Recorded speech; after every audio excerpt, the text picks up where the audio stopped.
Hello, everybody. Welcome to a very special edition of Clash of the Correspondents. My name's James. Suj, unfortunately, is stuck in meetings and unfortunately can't join us this morning, but it just means less rabbiting between me and Suj and more time for our correspondents. We are joined by correspondents from two of my favourite teams in the whole wide world who compete in this weekend's FA Cup final.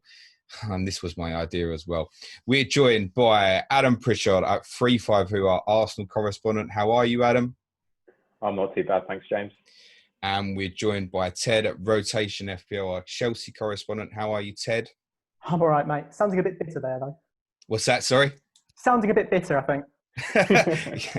Listen, whenever Arsenal are doing something right, I'm always bitter. You know, when we had you on with Dan before the Liverpool game, and I wished you luck in the semi-final, I said I was only joking.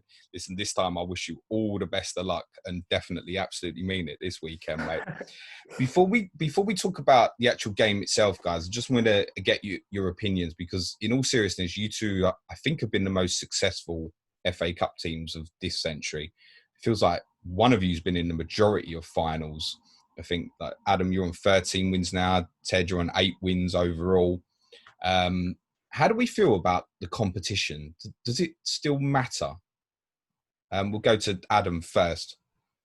I think for me, it probably matters quite a lot more than a lot, because I hear a lot. There's obviously a lot of talk about the FA Cup has lost its magic and all of this kind of stuff. But after Arsenal went through such a long period of not winning a trophy, the FA Cup was the first trophy that we won in such a dramatic fashion, with Aaron Ramsey scoring that late winner. So from that perspective, it's always mattered quite a lot to me. And then I think back to I think it was 2005, the trophy before that against Man United.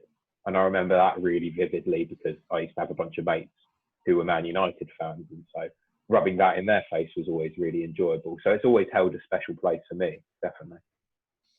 It's interesting that, because obviously when you particularly obviously had your peak periods, obviously the league title wins of 98, 2002, 2004, as you said, you were in finals in 98, 2002, 2003, 2005.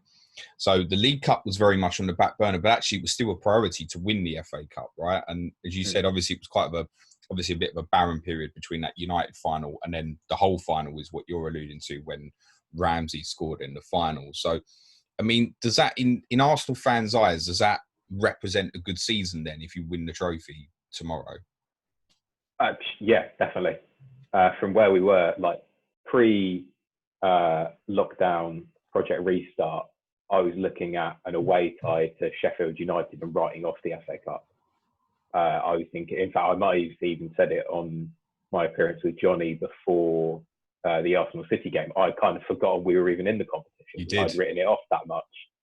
So to be in the final is an achievement, but especially the circumstances we now find ourselves needing to win this in order to get European football, it's such an important game for Arsenal. So winning the FA Cup would undoubtedly be a very successful season, I think. Well, perhaps not a successful season, overall.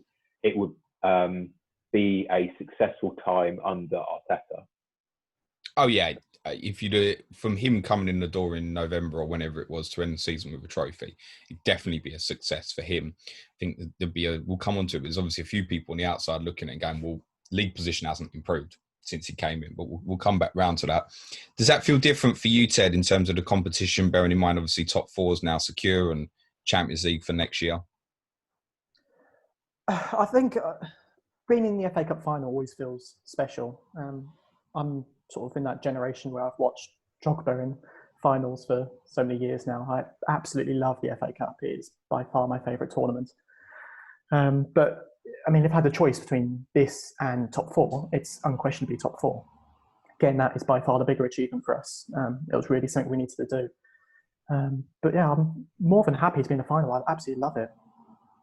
How do you feel particularly then, Ted, on it's interesting you say that. You're saying this year, and I get it completely from the financial point of view, Lampard's first season, finishing top 4 to progress the club back again is more important than actually just winning an FA Cup, which, yeah, it stays in the history books, but it's not going to determine what happens to your football club in the near future. Do you feel then that the top 4 now is superior to winning the FA Cup? I think it depends on the context. I think, City coming second in the league, which is top 4, if I was them, I'd be rather winning the FA Cup, if that makes sense. But for Chelsea, when we're coming into a season where, with so many people doubting us and no one's quite sure what we'd do, having a top 4 finish is more impressive. It's not just like winning one game or, a couple of games into the final. We beat Liverpool on the route here against their sort of B team. It's not a massive achievement. So I'd rather have top 4 in that sense. Talking of impressive, the semi-final, Ted, very good. Do you want to talk into it? Because I know we spoke privately and what ended up happening when we reviewed it afterwards, we don't normally review FA Cup games, but we did that weekend. It ended up becoming very much a conversation about Manchester United. And to be honest, we didn't say enough about you. It wasn't the case that we didn't think you deserved to win. You absolutely did. It just, from an FPL perspective, became very much a conversation about United rotation and their assets. So definitely want to give you the time now to go into the semi. And what went so well for you that day? Yeah, that was a really, really good day, that one. I was impressed with how Lampard set the team up. A lot of doubts about how we'd be able to cope with United. They obviously came out in a slightly different formation to what we were expecting. But the whole team was absolutely fantastic. The fact that we were able to give Pulisic a full rest in that game just says it all, I think. I was really impressed with Giroud during that one. Looked an absolute terror for United. They never seem happy dealing with him. I'm hoping it'll be similar in the final today. But I think it was a really impressive one for our central midfield because we've had a couple of games recently where we've looked a bit lost, haven't quite got the control that we need to get. But Kovacic has been one of our players of the season. Mason Mount's a real stand-up player as well. Both of them had a superb game. They really dominated in the middle. And it's something I think we'll need to do again if we're going to have much hope. Because if we let the Arsenal's sort of top 3 get any sort of control on the game, we're in trouble. Okay, I was definitely coming back onto the midfield battle because it's something I'm really interested to delve into. And Adam, your semi-final as well. I know you said pre-Sheffield United you'd forgotten you were partly in the competition. Did you forget that before the semi-final there was a chance of actually beating them, or did you believe that was possible? Well, to be honest, I kind of hoped we weren't in the competition. When I saw we got City, I thought they're a great side and they give everyone trouble, but our record against Man City is woeful. And in cup games as well. I think it was a very unique game state, as was the Liverpool game beforehand, that I don't think we'll be able to replicate against Chelsea at all. But then again, there were aspects of that performance, especially the Aubameyang goal, where we were able to build the play so excellently out from the back that you can see those are the technical skills that Arteta is trying to implement, and the technical style of passing, the quick interchanges that he wants his team to play with, even if the sort of backs to the wall, crowd the centre, seed the wings kind of tactic we deployed that game isn't necessarily something he's going with long term. Yeah, do you think this, because I keep saying that on the podcast, that I think the 3 at the back is very much a short-term resolution for Arsenal. I don't think that's where he's intending to go with it long-term.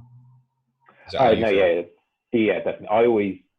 To be honest, I was really worried when we first switched to the back 3, because I always think that is a sign of a manager who is fighting against a decline, I guess. Because I remember Wenger did that maybe 2016 when he was, or towards the end of his time, when he was really starting to struggle defensively, and we were just grinding out sort of ugly results. And it's not the kind of football anyone really wants to see Arsenal play. And so when I saw we switched to that, I was kind of worried in a meta-textual level to think, okay, he really doesn't have any confidence in this defence. So yeah, I fully expect we'll switch to a back 4, probably a 4-3-3 next season. Do you think it'd be a back 3 at the weekend? Yeah, definitely. definitely. Yeah. We have to. It's interesting that because that period in the past you're talking about with Wenger finished with an FA Cup semi-final victory over Manchester City and an FA Cup final victory over Chelsea. He did. Is this history repeating, mate? Well, as we were talking in the group chat last week when we were setting this up, the Mertesacker final, as Arsenal fans have christened it, Mertesacker comes off a season barely playing, injured. Rob Holding in his, I think it was his debut season. We start with a back three of Rob Holding, signed for £1 million from Bolton, a 78-year-old Per Mertesacker, and Nacho Monreal was our back three. So somehow Kieran Tierney, David Luiz and Rob Holding this weekend doesn't seem so bad when you put it in that context. Is that definitely better now? I hope so. I mean, you deserve to win that final. I think just going back to it, I mean, Chelsea had a phenomenal season, deserved to win the league title. And I went into that game thinking they'll definitely smash you. I felt Man City didn't really turn up against you in the semi-final. Everything felt negative for yourself. It was the first year. I think you'd finished outside the top four under Wenger. I think it was the same season. So it felt very negative. And you completely, all the big players, Sanchez, Ozil, said, they all showed up in the final. You deserved to win. And Mertesacker, as you said, I watched the whole game waiting for him to have a car crash moment, and he didn't. You do have a centre-half who's capable of having a car crash moment in David Luiz. Do you think, Adam, will get the David Luiz that played against Manchester City, or the David Luiz who got sent off at Stamford Bridge in January? One thing on that, I don't like to overly defend David Luiz too much, but that sending off he got wasn't. I mean, it was his fault because obviously he didn't need to bring the player down, but Mustafi completely sold him up the river with, and he did also. He did the same in the home game as well, when he kept on backing off. I think it was Tammy Abraham or maybe Pedro. They were running on the counter attack as we threw away that game. So I think he's always the kind of guy that's going to attract the headlines if he makes a mistake.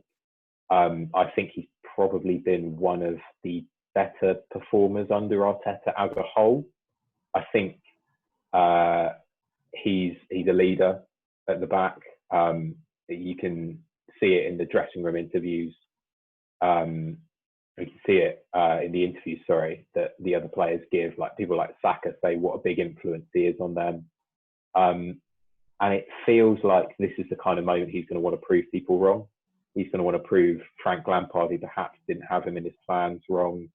He's going to want to kind of turn that David Luiz as a clown car crash waiting to happen kind of narrative on its head. So I don't want to jinx it by saying he's going to have a good game, but I don't think he's going to have a terrible game. I think his concentration will be on it tomorrow, but you can't ever be sure with him. Ted, you obviously experienced years of David Luiz. What's the Chelsea fan opinion on him now?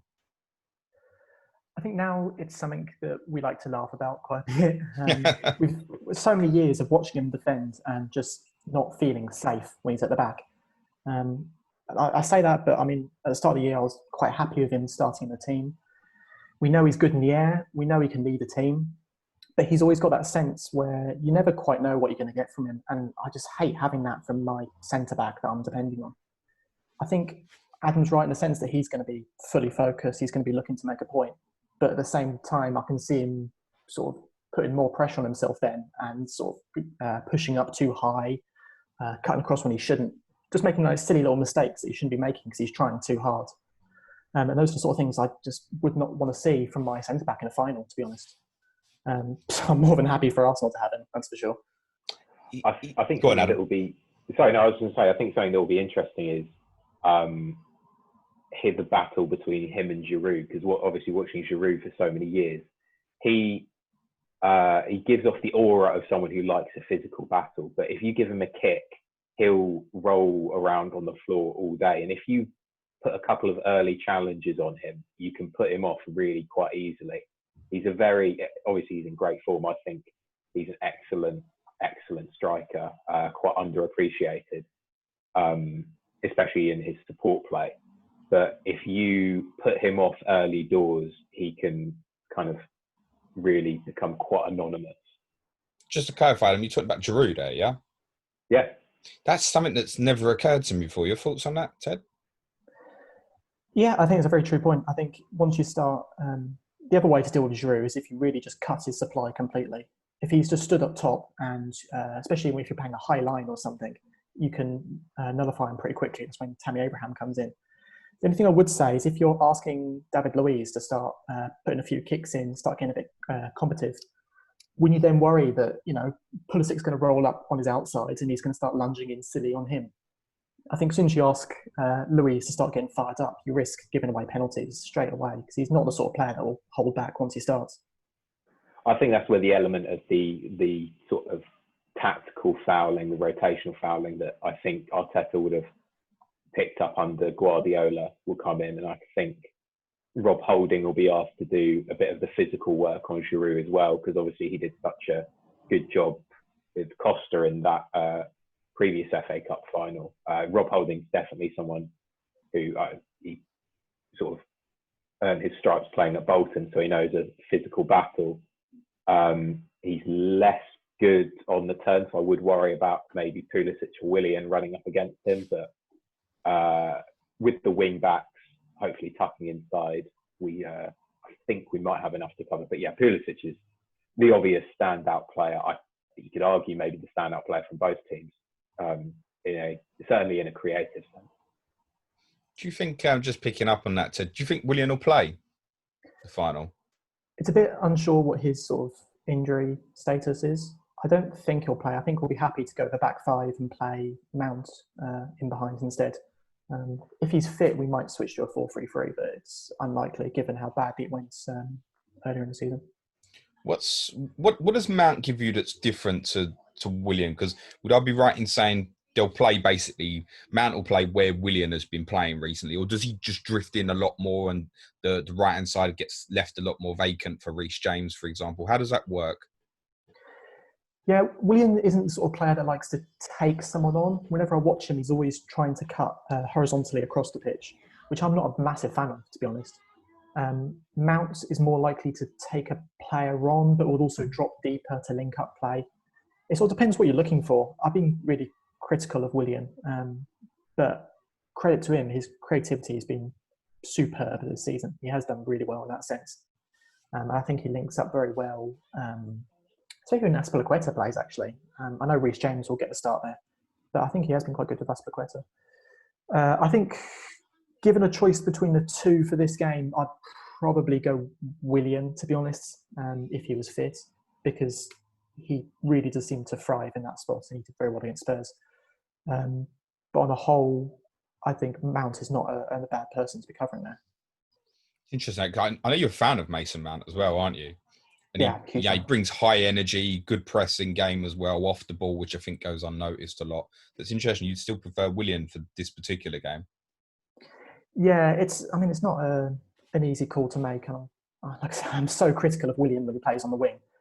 But I think here he has a certain pedigree about him and a certain ability that he brings that perhaps no one else can, in the sense that when he's on his game, you know about it. You seriously do. And Mount, haven't really seen that from him since sort of first third of the season, perhaps. He has dipped a bit. He's improved recently a little bit, but more in the central of park, I think he's improved, rather than his ability to take on and to directly influence goals. Adam, do you get the feeling with Willian like he's a player that always scores against you? I think it's funny that Ted was saying that he's been critical of him. I always sort of thought he was quite a good player. And I don't know whether that's just because I don't watch him as closely, but I think he's very technically adept. His set pieces always strike me as very good. He's able to provide a bit of that creativity from out wide, but he also strikes me as a very hard worker. So yeah, now obviously he's been linked to Arsenal, and it's not a signing I'd be particularly against on a free transfer. If we can give him a 2-year deal, that'd be fairly good, in my opinion. It's just me then that feels like Willian scores against my team every time he plays against. I think Willian's got about 25% of his Chelsea goals against Tottenham, it feels like. But it's interesting though, obviously the majority of guys will know I'm a Spurs fan. You guys, Arsenal, Chelsea. We think William's probably playing for one of the three of us, I think, next year, but don't really know where. I mean, do you want to keep Ted, or is it at a stage with the new signings, you'd just be happy for him to move on now? Is it the right time? He's not someone I want starting, but if he's happy to sit on the bench, I would more than happily take him. The only thing that I'm sort of not too keen on him is that I don't think he scores enough, and sometimes he doesn't get enough assists either. I'm trying to think. I don't think he's ever scored against Arsenal, to be honest. No, he's definitely got loads against Tottenham, mate. Yeah, he has. Yeah, but it's just something that missing sometimes from his game. When you're playing on the wing for Chelsea, we need goals. We need multiple goal scorers, and he's not going to offer that. So yeah, I don't really want him starting. He always feels to me like a big game player, though. He turns up on the big day and looks like a big game player to me, always. Yeah, definitely. He's one of the players that will, when we need a performance, he's not going to hide. He's not going to disappear. He'll always give you what you expect. He's such a good professional. I know Lampard's praised him a lot for that in the past. He really does work hard defensively, going forwards. No matter what he's asked to do, he will do it without complaining. And he'll do it for 90 minutes as well, which is great to have. But it's just not what I'm looking for when we're challenging for, top four. Adam, I suspect he'll end up your player. Moving on.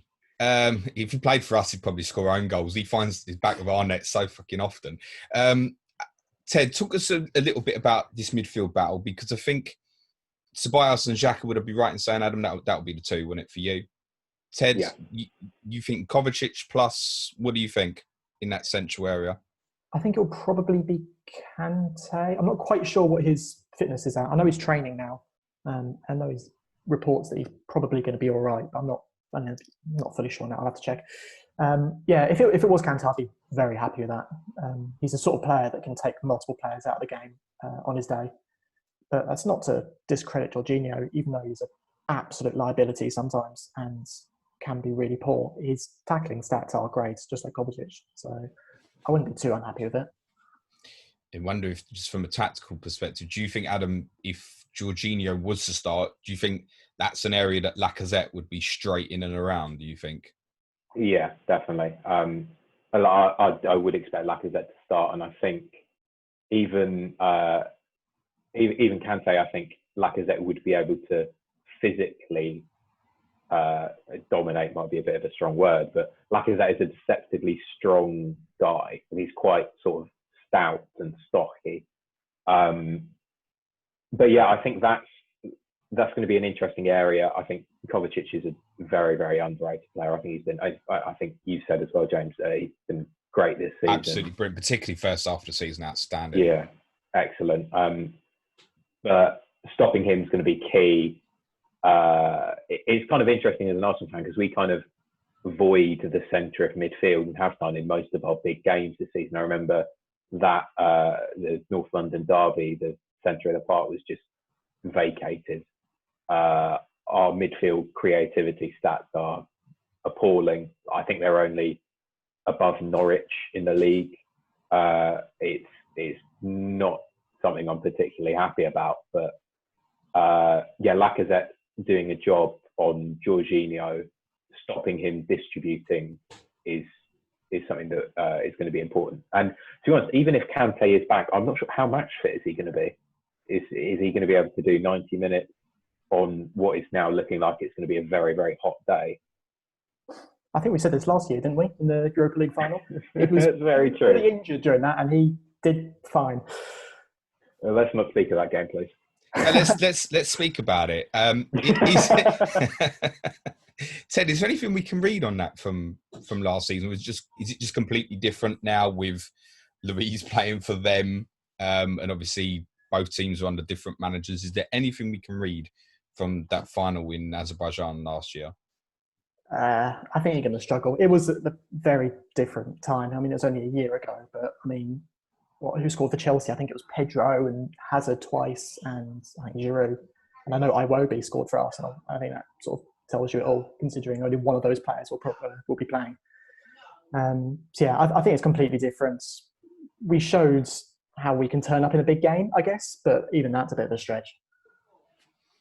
can I be saying Yeah. Hazard was fantastic on the night as well, wasn't he? The clear, outstanding player on the pitch. It's probably credit to you though, Ted. It doesn't feel like as a team that you've missed him hugely from the outside. I think most of us have forgotten about him, perhaps because he doesn't feel like he's done anything at Real Madrid. It doesn't feel like he's in our minds. Is that a fair comment? Does it feel like you've coped really well without him, actually?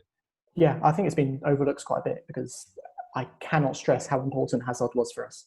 Like his goal involvement was by far the biggest out of all the teams in the Premier League. It was just ridiculous. Whenever we didn't turn up in a game, we'd turn to Hazard. Whenever we were playing a sort of a top 6 game, we'd turn to Hazard. So not having him was a gigantic loss, and not being able to make transfers to replace him, that's a serious problem for most teams. But the fact that so many players have turned up, I say we haven't signed anyone, obviously Pulisic's come in. I think it's a bit harsh that he's always labelled as the next Hazard or the new Hazard, because he's his own player in his own right, and he's hugely talented.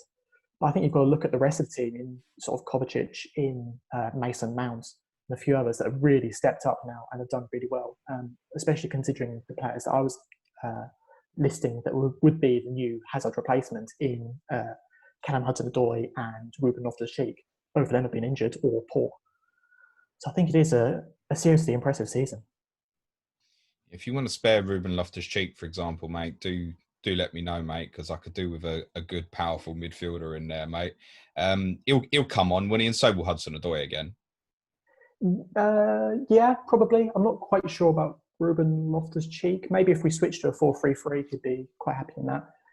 He's one of the players I've been talking about recently that if he was to leave and go to another club, I could understand it, because if I was him, I might be worrying about my minutes now. But he would be an incredible signing for anyone in the league that got him. Absolutely incredible. I'd be snapping your hand off if I was a Premier League manager and I was looking at Chelsea right now. Did he sign a new contract, Hudson-Odoi? Yes, did it ever happen? He did. Massive one, yeah. Right, okay. So there's no, because there was massive talk about Bayern Munich just kept going over and over again last season, wasn't it?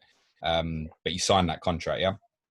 Yeah, I can't remember how much it was for. I think it was like 120,000 a week. But yeah, just a small pay rise. Okay. Just a little one.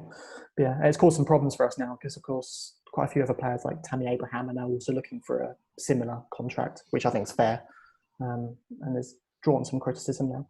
That'll happen. Yeah, I'm sure you've got people like Saka at Arsenal, for example, who's going, yeah, where's my 300 grand a week, boss? Well, I'm busting my gut. Ozil, Adam, I assume is obviously not involved at the weekend. What's the latest here? It feels like I'm saying the same thing every time. It's becoming a bit.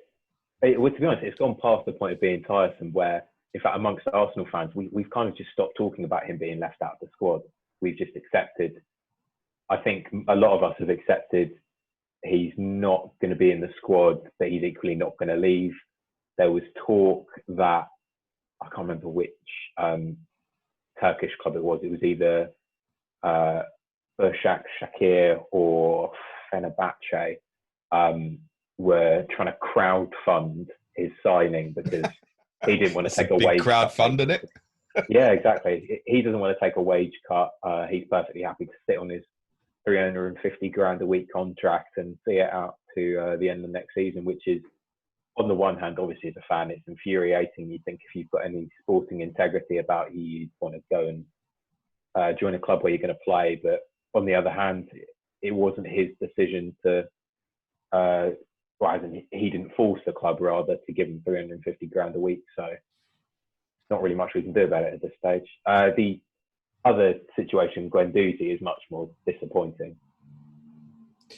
On Ozil, just before, because I do want to talk about Guendouzi as well. Obviously, I think what happened was the club panicked because of Sanchez, didn't they? They felt like they couldn't lose both players, and Ozil ended up getting an amazing offer. It's not his fault, of course. Like you said, he's going to sign it. It is his fault that we keep referring to it, though, I think. Is it solely on him that he's not in that team at the moment, not in the squad? Because when we spoke to you, obviously, just before you played City in the league game, we didn't know if we probably thought he wouldn't play against City. He probably would play against Brighton. Obviously, he wasn't even on the bench for the City game. Then he was against Brighton. So it wasn't like he was completely out of fault. and just completely disregarded. Is it completely on Ozil, or has Arteta just made a decision during lockdown and gone, I can't deal with that the way I want to now play with a higher press in terms of how you're going to go and hunt the ball, and Ozil can't be a part of that? Is that what the decision is, basically? I think it's 6 of one, half a dozen of the other. I don't think that Ozil's never really going to be that kind of player, I don't think. But I don't think his attitude has been perfect. Like, I'm even thinking before lockdown, you'd see him on the touchline, and Arsenal would get, I think a lot of clubs do it, when they're warming up on the side of the pitch, the fitness coach has the players do those little sprints onto the pitch in between the two cones. All the players are running through diligently, doing those sprints, running back, doing those sprints, running back up and down the touchline. Ozil's just jogging. And it's that kind of attitude that I think is indicative of him perhaps not feeling like he owes the club anything, if that makes sense. Like, I think a lot of players want to work hard because they feel perhaps they owe the club something, or they want to prove themselves, or they want to work for the manager. And I don't think Ozil really feels that at this stage of his career. And I think part of that is due to the way that the club have treated him, to be honest. I think there is clearly instructions from the hierarchy to Arteta saying, look, we can't really keep this guy around. We're going to try and sell him. We need to move this wage packet on. Can you make, or if you can make his position at the club untenable, that would be great. I think that's kind of being talked about behind the scenes. I think Arsenal are going to have to pay to get rid of him, is how it's beginning to look, actually. And Guendouzi, what's happened there? Because I think most of us on the outside, myself included, don't actually know what's happened. So we went on a warm weather training camp to Dubai a while ago. There was a bust up there between Guendouzi and C.O.T.C, I believe, who is also now frozen out of the squad, ironically. And that's sort of indicative of Guendouzi's had a lot of attitude problems throughout his career. It happened when he was a youth player. He fell out with his manager. It's how we signed him in the first place, because he fell out with his manager at his previous club as well. And even though he has been involved since the restart, I think particularly the Brighton game, where he had that confrontation with Mopé, and he made it all about himself. And he was apparently angry with the rest of the squad that they weren't sticking up for Leno, which I can understand to a certain extent. But he was called in behind the scenes with a meeting between Arteta and someone from the board, I think, asked to apologise. He refused and apparently kicked off. And Arteta's not really having any of it. He's still not apologised. So he's not going to be in the team, and he's going to be on his way in the summer. Wow. It's a talent, right? I mean, you say during his career, what is he, 20? 21? Yeah, 21, I think. No, yeah, he's a really, really good player. I think he's got an extraordinarily high ceiling. Well, in that game at City, he was the only one who looked like he turned up with any desire on the night. And then, obviously, the Brighton game, he's let his head go a bit, I think, really. And then it just felt like, I think a lot of people from the outside, Adam, thought it was because of what happened at Brighton, and that's not really the case, is it? No, it's what happened at Brighton is sort of indicative of a wider problem with his attitude. Ted, moving back to yours, goalkeeper. Yeah. Speaking of attitude problems. Sorry, I do hope you win really this time, mate. Who plays in goal tomorrow? Caballero. Is that definite? Yeah, we're not playing Kepa. And is that the preference? Yes, 100%. I do not want to see Kepa in goal again.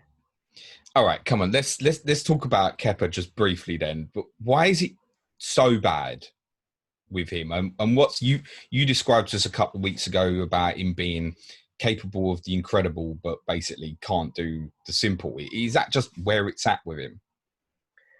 Yeah, I don't know what the issue is, if it's confidence or what, because he's shown he's got the ability, but it's just disappeared over the last, for too long now. He's beaten from range too frequently. He's beaten at close range too frequently. He doesn't command his box at all. I think we saw it against, I can't remember which game it was actually. But there's been some incidents with Chelsea defenders yelling at Kepa to do more when crosses come in. He's just stationary the whole time. He's just not someone you want in goal. The defenders clearly don't feel confident. The manager's not confident in him. So, yeah, I can't see him starting again. Who's responsible for the signing of him? Do you know? I don't know the scouting, but Marina's be making the final decision on any signings. So would you be happy if you were in a position next year where you have the same goalkeepers and Caballero starting on game week 1? I'd prefer him to start than Kepa, but I don't think he's the sort of the level of goalkeeper that you want when you're playing Champions League football. I think signing a new keeper is very important, and we're certainly looking at a lot of names. A lot of names are being sort of touted around now. But I think it is one of the most important positions that we fix. Perhaps it might have even moved ahead of left back, and that's desperately needed. Have you heard any keepers mentioned in terms of names? The one getting mentioned a lot at the moment is Oblak from Atletico Madrid. Wow, that would be massive. That would be huge. Because he's arguably the best at the moment. Yeah, they seem quite confident that we won't be able to afford it. I think we can if we want to. The other name mentioned is Anana from Ajax, and that's another one I'd be very happy with. I love the look you gave there, Adam. The idea of they think we won't be able to afford it. yeah, we will. Fuck FFP and all that. Left back then, Ted. You mentioned it's obviously a problem. Does playing the back three mitigate that problem a little bit as well? Yeah, definitely. When we've got a back three, we can play Alonso and have a centre back covering him. That's not ideal that you have to have someone covering your fullback at all times, but it will do. But going forwards, Alonso cannot play left back. It's just not a thing that we can do. He's way too exposed. Too frequently letting players past him, too frequently having to make tackles in bad locations. So we definitely want a change there. Azpilicueta's done very well, but that's not his best position, and he can't be a long-term solution there. He's not a long-term solution anywhere at the moment. So we definitely need a new signing.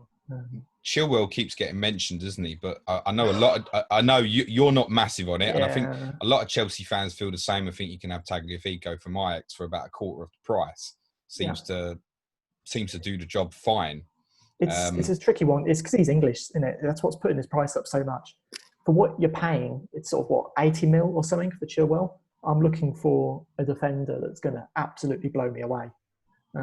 I'd much rather pay 20 mil for a very good left back who's a bit older, because then we can switch over to Ian Mertens, who's coming through the team. Ian Martin, sorry, who's coming through the team.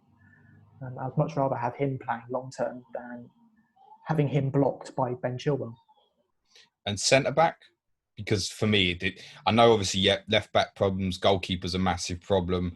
Can there be part in that in terms of some of the defensive problems this year are very much on the fact they've got no trust in what's behind them in terms of the goalkeeper? Because individually, when I look at Rudiger, I go, yeah, all right. Zuma, yeah, all right. There are good players there, but collectively, it just feels like a crash on certain days, mate. Yeah, there's a lot of, all of them can put in massive errors on big games, which is a bit of a problem. I think the fact that they've got Kepa behind them doesn't help. We've seen sort of Liverpool, how solid they became once they got a big goalkeeper behind. I mean, obviously, Van Dijk's going to make a big difference as well. But just switching the keeper did make a huge difference for them. And I think it could be the same case here. They're all good centre-backs. There's a lot of flaws with them, but they're all young and they will learn, they'll improve, they'll get better. So I'm not massively concerned about the current centre-backs. I'm not interested in, say, Ake coming in or anything. If we were to get a centre-back, it would have to be a serious sort of John Terry type that can properly command the defence. Interesting. Adam, is your number 2 goalkeeper better than either of theirs? Yes. Definitely, yeah. I was going to say, we've got one of 2 keepers you can have for 100 mil if you like. We could do with the money. He said they can afford it, in fairness, Adam. Be careful what you wish for. He's done great, Martinez, hasn't he? On the whole. Yeah, I've been so surprised. I was really, really worried when Leno went down. It was just...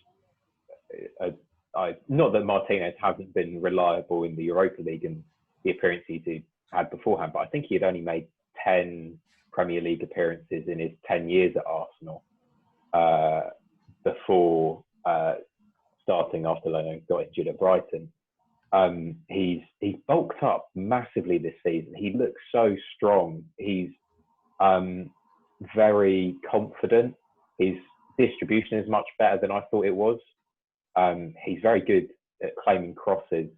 And in fact, what he does, my dad goes on about it all the time, that Leno is a good keeper, but he does palm quite a lot of things away, and he likes to punch the ball out, which is fine because he's quite good at it. But Martinez has got he's got a very good grip. He claims a lot of things. He holds on to them. So yeah, it will probably be sad to see him go in the summer, is because I suspect we're going to have to sell either him or Leno. And I just don't think the 10 odd games we've seen of Martinez is enough to firmly say, right, he's our number one for the next 3-4 years. I kept getting told that Leno was your second best player when he got injured against Brighton. So Martinez is your third, right? No, yeah, genuinely, there's a good case to say our top 5 players this season are Aubameyang, obviously 2 goalkeepers, and then 2 teenagers in Saka and Martinelli. I think that a lot of Arsenal fans would probably agree with that, to be honest. When's he due back, by the way, Martinelli? Is there any chance for the start of next season? No. December time, probably you're looking at him training. What's his best position?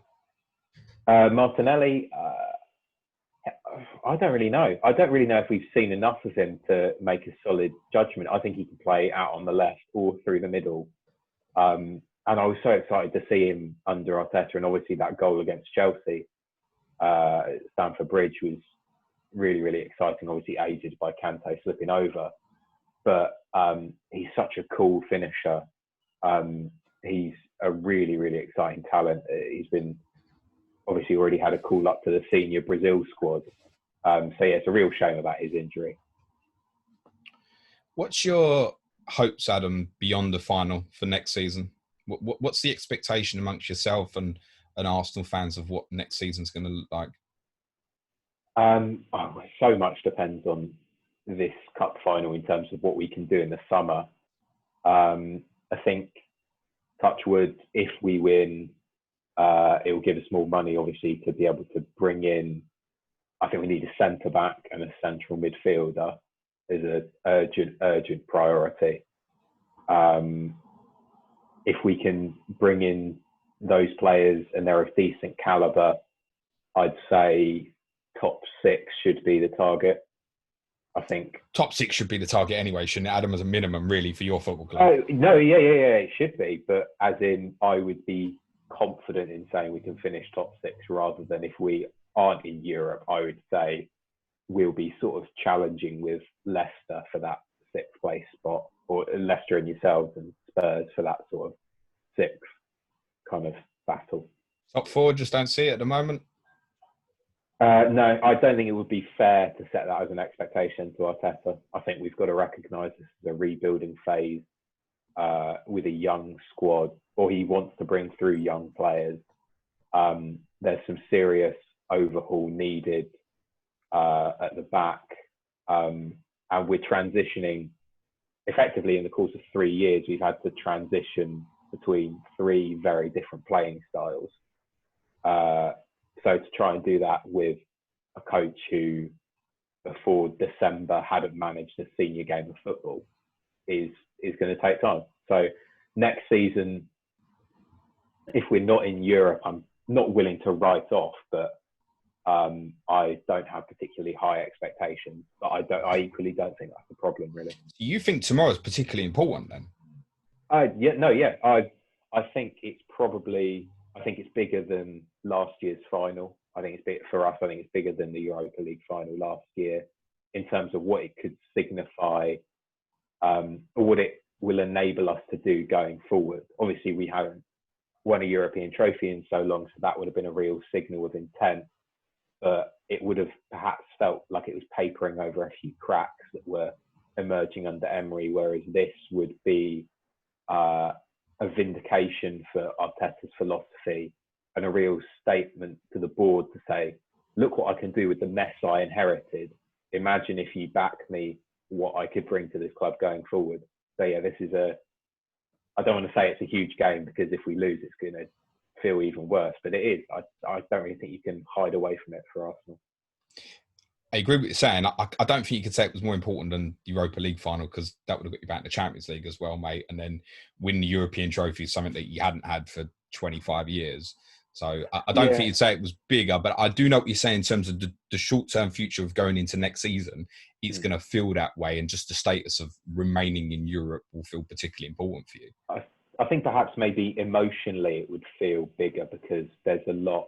I don't know if I have quite a lot invested in Arteta, but I certainly identified with him as a player. I really liked him as a player, and the way he speaks he speaks very well. I think he connects with the fans so much more than Emery ever did. So I have a lot more of an emotional buy-in to him as a manager and what he's trying to do than I ever did to Emery. I definitely think that you've got the right person in charge. And I think that's fair to say for yourself as well, Ted, in terms of what Frank Lampard's done this year, without much credit, without what obviously was available to him in terms of funds in the summer.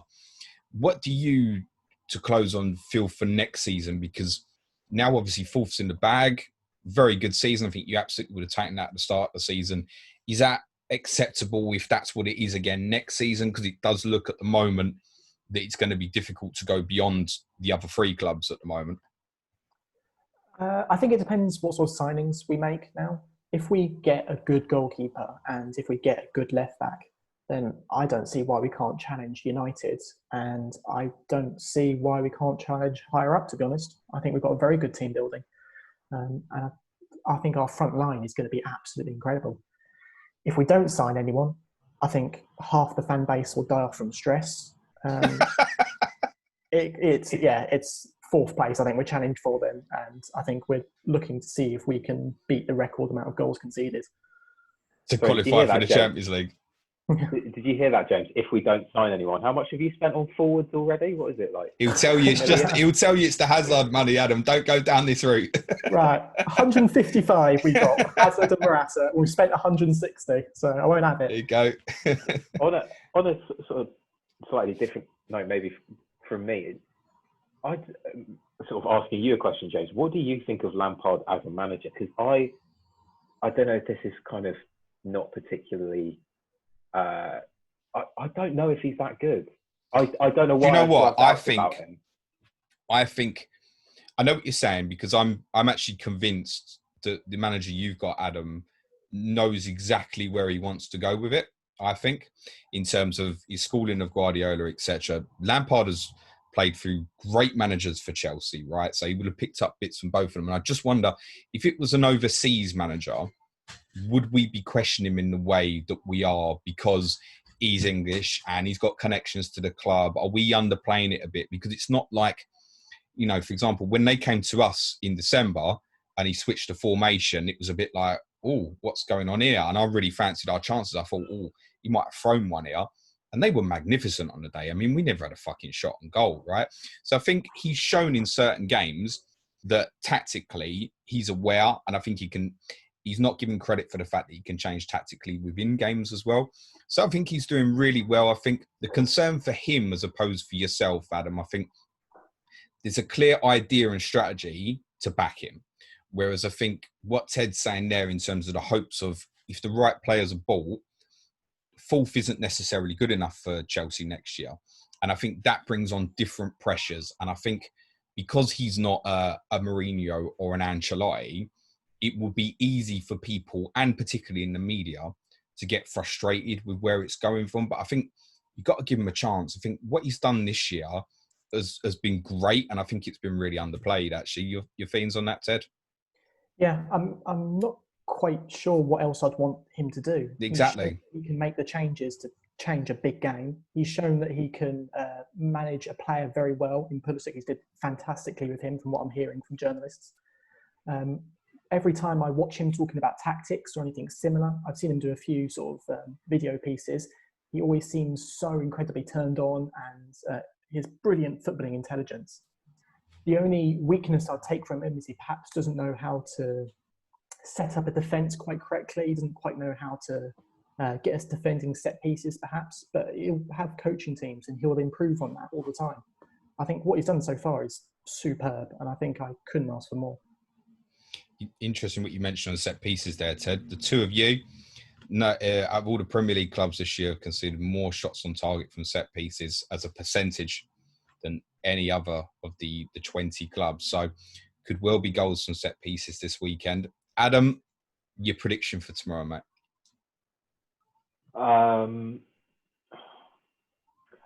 Before the Aston Villa game, I was quite confident. I thought we would be able to win, and even though both the subsequent games after the City semi-final haven't really mattered that much, they did kind of dent my confidence. I would say 2-1 to Arsenal. Wincing as I say it. Ted? Yeah, I think it could easily go either way. I'd go 2-1 Chelsea. I'd go the opposite, I think. But I mean, it could easily be like 3-2, I think. I can see both defences conceding a fair few. I think it's going to be a great game. Yeah. I think you're right. I think it will be a very watchable game, actually. I think tactically very interesting on the day, because I think particularly with Arsenal, we've seen the real Jekyll and Hyde, exactly what you mentioned. I mean, I think a lot of us will probably jaws open in terms of how well you defended against City, and the fact actually watching it, not sitting there thinking, well, City are going to score in a minute. It actually felt quite comfortable. But then we sat down on the Monday afterwards and went, you'll probably still lose to Villa. And that's still part of the problem, right? Taking it to the next level. I think this could go all the way to penalties. I find it really difficult to split you, actually, because I think the team that counter-attacks better will probably win. But I think it really could go all the way to the end. And actually, that's the one area where your goalkeeper might come in handy, actually, Ted. Because Caballero's got a great record on them, actually. Fantastic penalty stopper. Yeah. So I think it could go all the way. It's funny you talk about a counter-attack threat, because when I look at it like that, I'd maybe give us the slight edge. If you think a front three of Aubameyang, Lacazette and Pepe is probably better on the break than Pulisic, Giroud and Mount or Willian.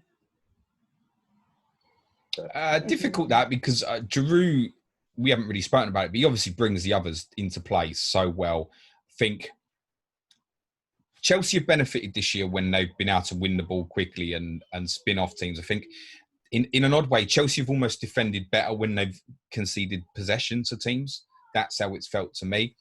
Yours is a little more, Adam, where I know what you're saying in terms of the back to front playing through lines is probably a little bit quicker. And obviously, Aubameyang's the one player on the pitch who has excessive speed. If he's in behind like the second goal against Man City, forget about it. I don't think Chelsea particularly get caught. This is me talking stupidly, probably. I don't think Chelsea will probably get caught that high. I'd be very, very surprised. I think the game could be great, but I think it also could become very cautious, because I think both teams will know the strength in the opposition probably lies, oddly, without the ball. Yeah, I think if the game opens up at all, we could see it getting messy. And we saw that against Liverpool. When we decide that we need to score, we can seriously move. And I'm sure our wing-backs will be pushing right up throughout the game. I'm quite interested to see what Alonso can do, actually. I kind of fancy him. He might do all right there. But I think the midfield battle could be really important. I think whoever wins that will have a massive say on the final result. Yeah, that's where I'd possibly give Chelsea a little bit of the edge. I think, to flip it the other way. If it's, I don't think we know who's going to play with Kovacic, but Kovacic is more capable than your two, I think, Adam, of running the game. But I've said multiple times, I really like that partnership, actually. I think Ceballos is good for Xhaka. I think Xhaka's good for Ceballos. I think they play almost in straight lines quite a lot. They know what the other one's doing, and have both done better defensively than I think has been noticed widely at the moment. Really fascinating. There's so many little intricate battles to this game. And it's interesting, actually, despite the season that you've had, Adam, that we don't think you'll get torn apart. I don't think any of us thinks, Chelsea are going to win 3-0 tomorrow, for example. We think it's going to be really close. Why did you say that? Because that's what I want to happen. Right, guys, really good. Thanks so much for your time. Best of luck tomorrow, especially you, Ted.